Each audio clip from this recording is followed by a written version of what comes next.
Magandang gabi, Pilipinas! Welcome to Kaitan in Action with Boy Abunda. Ako po si Boy. Ate Pia. Ang inyong Kuya Alan na lubos na nagpapasalamat sa inyo. Today, we officially begin our third season. At nangyari po ito hindi dahil sa atin lamang. Marami tayong dapat pasalamatan. And can I take the opportunity to thank these two gentlemen kasi sa totoo lang, hinatak lang nila ako para may gender balance. Hindi talaga, itong dalawa talaga yung nagplano. Of course ako, as the older of the two of us, so I had the opportunity to work with Dad directly sa Compañero longer than Alan. And ang tagal ko rin gustong ituloy, pero between the two of you, you made it happen. I'm just like a guest here. I just follow. Pero ito lang, Kuya Boy. Third season natin.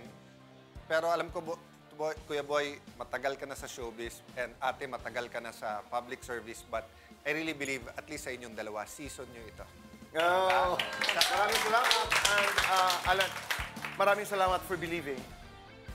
Bago itong palabas na ito, ang daming misconceptions tungkol kay Senador Alan Cayetano. But this platform totally changed our point of view, our perspective, our appreciation of who you are.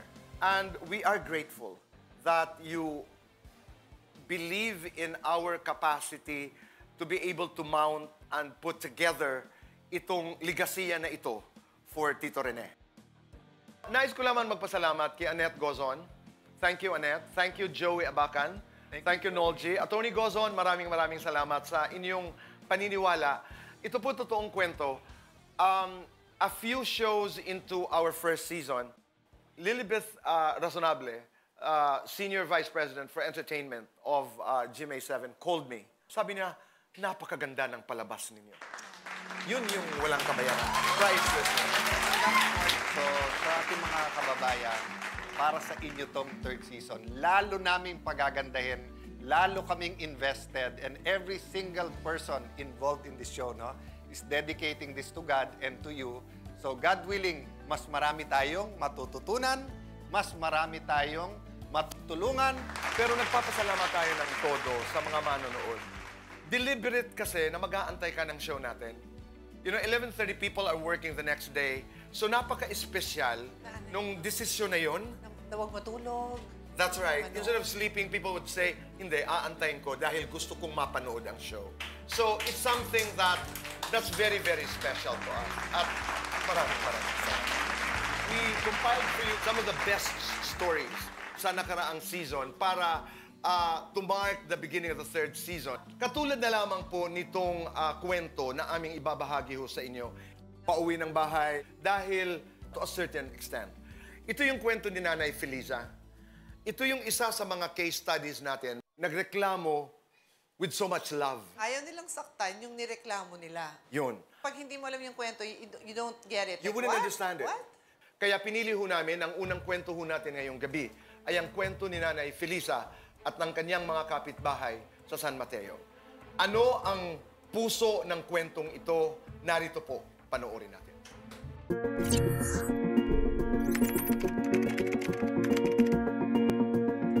Inireklamo ni Soledad at Margie si Nanay Feliza dahil ang anak nito ay wala sa katinuan at nagiging panganib daw sa komunidad. Ako po, Tito Boy, ang nareklamo po kay Alvin, kung minsan po kasi yung anak ko, natadya kanyang 3 years old, bigla pong umiyak, siguro nasakta kasi ang lakas ng pagkasipa. Tapos nung nakaraan naman po, yung bata rin doon, tinadya kanya rin. Tapos yung mamang tricycle, sinapak ni Alvin. Ang ano ko lang sa kanya nananakit, tapos yung minsan nakakabulahaw siya, nagwawala, nagdadabog. Sino si Alvin? Yung anak po ni Manang Felisa.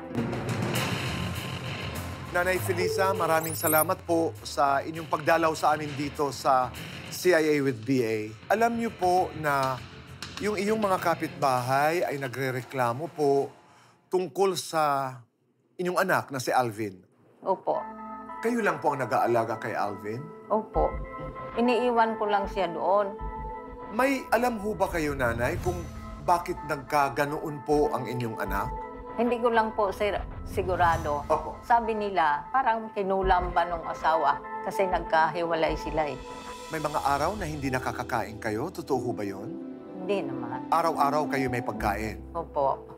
Kahit kunti na lang, pagsalo-saluhan namin yon.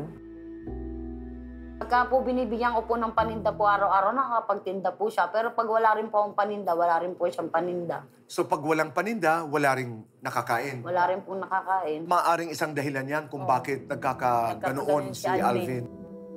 Nanay Feliza, hindi ho kayo napapagod? Napapagod din po, sir, kasi matanda na ako.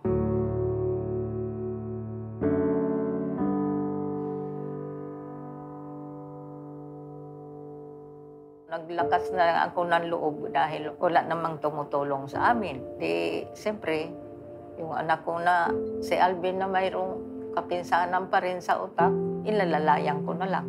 Kahit na hindi ako kumain, basta makakain lang yung anak ko.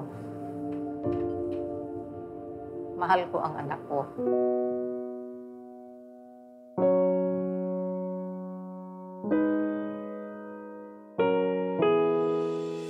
Para kay Alvin, ano po ang nais niyong mangyari? Ang nais kong mangyari doon, mapagaling si Alvin. Kahit mahiwalay po sa inyo? Opo, basta lang siya makabalik sa akin kung maayos na siya. Ngunit hindi complain, kundi concern ang nakuha ni Nanay Feliza sa kanilang paghaharap. Ibang klaseng complainant itong mga to eh. Dahil si Soledad at si Margie, tinawag nating nagreklamo, pero actually, nagmamalasakit.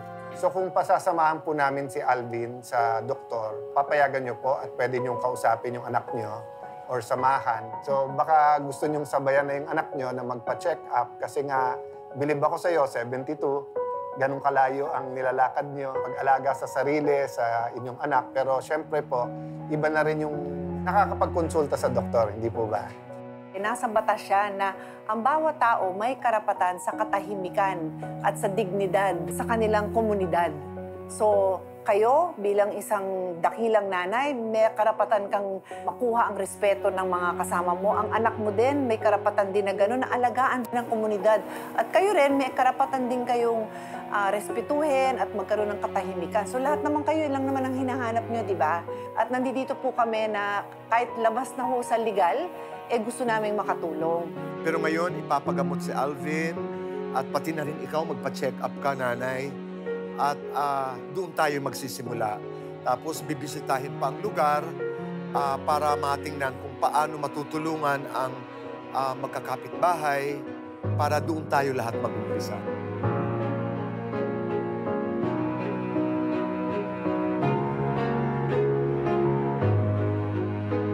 Hindi natapos ang aksyon ng CIA with BA sa pagdala kay Alvin sa National Center for Mental Health. Salamat po, Kuya Boy, Kuya Alan, Ate Pia, sa tulong ninyo sa amin kay Alvin. Tinawid ng CIA with BA ang ilog para marating ang kanilang sityo at kamustahing muli si Nanay Feliza.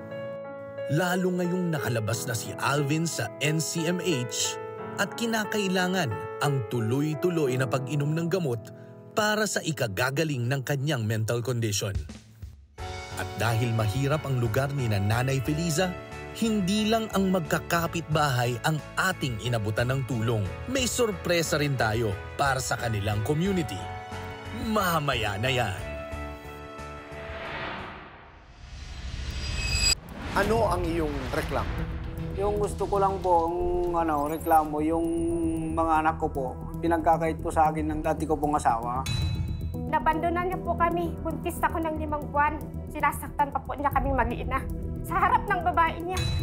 Pinakasalan ko na dahil buntis siya, ayun pala bandang huli, pinaasa niya ako na hindi pala siya buntis.